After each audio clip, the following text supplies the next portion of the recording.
The rumor of her husband's death was spread throughout the community of science, and the only family she was left with was a handicapped daughter, Tia.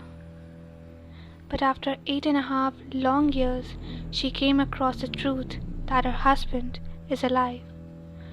The quintet was up to a mission to launch a spaceship in the center of a black hole, but the villainy began when they saw a face melting among them.